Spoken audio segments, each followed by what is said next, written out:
네, 앞서 글로벌 OTT 기업들이 광고형 요금제로 돌파구를 찾았다면 게임 업계에서는 인앱 광고로 수익을 다각화하는 전략을 취하고 있습니다. 흔히 모바일 게임을 하다 보면 중간중간 이제 광고를 시청해야 하는 순간들 한 번쯤 있으셨을 텐데 이걸 인앱 광고라고 합니다. 국내에서 인앱 광고 모델에 대한 관심 다시 높아지고 있다고 합니다. 국내 게임 업계 상황은 IT바이어부 신동호 기자와 함께 살펴보도록 하겠습니다.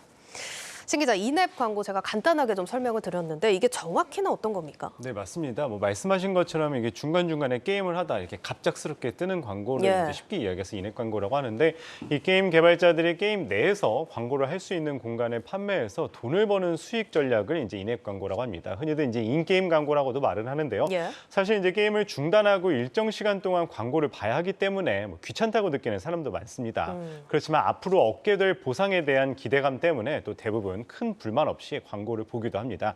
이렇기 때문에 이 인앱 광고가 이제 수익으로 연결되는 긍정적 효과가 있는 겁니다. 그렇군요. 그런데 이런 광고 형태가 사실 많은 게 외국 게임이고 국내 게임에서는 뭐 이렇게 발달한 형태는 아니지 않습니까? 예, 맞습니다. 사실 우리나라에서 가장 인기 있는 게임이라고 하면은 이제 MMORPG 같은 이제 RPG 게임이 주류입니다. 그렇기 때문에 사실 이 인앱 광고 모델이 우리나라에서 이 외면을 받았다, 뭐 이렇게 말씀드릴 수 있을 것 같습니다. 아무래도 이 하드코어 게임들이 시장을 주도하기 있기 때문에 뭐 인앱 광고는 이제 이용자들의 결제 부담을 덜어주고 대신 높은 이 DAU, 즉 일 이용자 수를 기반으로 한 광고 노출 수익으로 이 매출을 이제 보완하는 형태입니다. 이 게임을 가볍게 즐기는 일반 이용자들을 타겟으로 하는 이 하이퍼 캐주얼 장르라고 하는데 이 장르에 굉장히 잘 어울리는 수익 모델이지만 앞서 말씀드렸다시피 MMORPG 게이머들은 타겟으로 만든 게임에서는 이 인앱 결제 모델에 영향을 줘서 오히려 매출이 줄어들 위험이 있는 겁니다.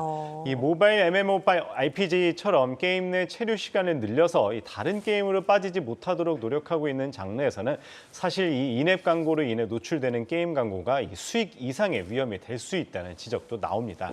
이 때문에 사실 국내에서는 이제 그렇게 시장이 발달하지 않았다, 뭐 이렇게 말씀드릴 수 있을 것 같습니다. 그러면 좀 한 가지 질문 드려보고 싶은 게 이거를 그러면 우리나라에서도 하이퍼 캐주얼 장르에 대한 관심이 좀 높아져서 이런 전략을 취한다고 봐야 되는 건지 아니면 게임사들이 이렇게 위험을 무릅쓰고라도 좀 수익 다각화를 위해서 인앱 광고 도입을 추진하는 건지 어떻게 해석을 해야 될까요? 어떻게 보면은 둘 다 맞는 말이라고 할 것 같아요. 왜냐하면은 이제 기존에는 MMORPG 게임이 많았다면은 지금 말씀하는 것처럼 이 하이퍼 캐주얼 장르가 이제 해외에서 많이 이용되기 때문에 이 게임사들이 해외를 또 공략을 하기 위해서는 또 그들의 시장을 알아야 되기 때문에 또 이쪽을 공략을 하는 거고 또 한편으로는 이 인앱 광고가 또 하나의 이제 수익 모델이 되기 때문에 뭐 어떻게 보면은 그 두 마리 토끼를 같이 잡기 위해서 이제 인앱 광고를 도입한다, 뭐 이렇게 말씀드릴 수 있을 것 같습니다. 알겠습니다. 그래도 뭐 굉장히 조심스럽게 좀 접근을 해야겠다 싶은데 결국에는 어떻게 게임 내에서 조화를 이루냐가 좀 관건이 될 것 같습니다. 그렇다면 국내 게임사들 중에서 실제로 이렇게 인앱 광고를 도입을 하고 좀 성과가 난 기업들이 있을까요? 네, 맞습니다. 최근에는 이제 사실 해외에서는 이제 이 RPG류가 주도하고 있는 국내 시장과 달리 일반 이용자들을 대상으로 한 이 퍼즐이나 액션류의 하이퍼 캐주얼이 이제 시장을 주도하고 있는 것이 사실입니다. 그래서 인앱 광고를 이미 많이 시행할 예정인데요. 특히 이제 이 메타버스 플랫폼으로 이제 유명한 이 노블록스의 경우 이제 최근 실적 하향에 대처하기 위한 방법 중 하나로 인앱 광고를 이제 도입하기도 했습니다. 사실 우리나라로 이제 좀 범위를 좁혀보자면은 가장 수혜를 많이 받는 곳이 이제 조이시티라고 할 수 있을 것 같아요. 건십 배틀 토탈 워페어라는 이제 게임이 있는데 여기에 이제 자사 대표 타이틀에 이제 인앱 광고를 적용을 하면서 실제로 이제 수익이 났다고 합니다. 지난 2021년부터 구글의 이제 애드몹 공개 입찰 시스템을 도입을 해서 이 광고 수익이 한 200% 가까이 늘었다고 합니다. 현재 아직 미세하긴 하지만 이제 전체 매출의 약 한 10% 가량이 이제 이 인앱 결제로 인앱 광고에서 나온다고 이야기를 할 수 있을 것 같습니다.